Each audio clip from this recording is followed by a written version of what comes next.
વડોદરાના ધારાસભ્ય યોગેશભાઈ પટેલના અચાનક દુઃખદ અવસાનને કારણે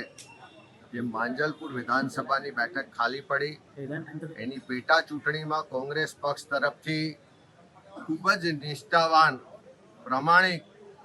લોકોની વચ્ચે દિવસ રાત રહીને વર્ષો સુધી જેમણે સેવા કરી છે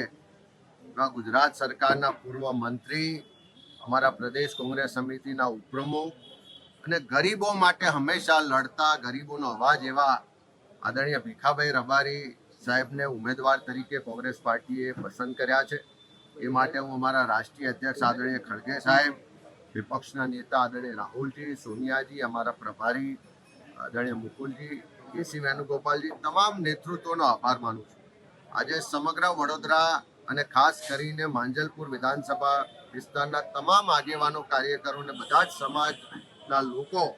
ભીખાભાઈની જે પણ પસંદગી થઈ છે એના આવકારે છે. આજે અમે બધા જ સાથે મળી અને એમનું ઉમેદવારી ફોર્મ ભરવા જઈ રહી છે. અને જે માંજલપુરની ચૂંટણી છે એ ખાલી એક માંજલપુર વિધાનસભાની ચૂંટણી નથી. આ વડોદરા શહેરમાં ભારતીય જનતા પાર્ટીની જે ટ્રિપલ એન્જિન સરકાર છે એનો જે ભ્રષ્ટાચાર છે, ગેરવહીવટ છે, જે જોહુકમી છે, જે સત્તાના જોરે લોકોનો અવાજ દબાવવાનો પ્રયત્ન થાય, દર ચોમાસું આવે વિશ્વામિત્રી નદીમાં માનવ સર્જિત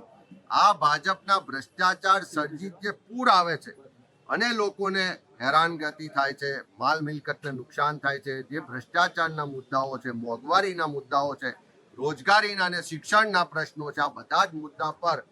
માંજલપુર વિધાનસભાની પેટા ચૂંટણી લડાશે. એક એક ઘેર જઈશું, એક એક મતદારને મળીશું અને આ વડોદરા વાસીઓ આખા ગુજરાત અને દેશને આવનારા દિવસોમાં સંદેશ આપશે કે આ માંજલપુરની સીટ પર કોંગ્રેસને આશીર્વાદ આપીને ભારતીય જનતા પાર્ટીનું જે ભ્રષ્ટ શાસન છે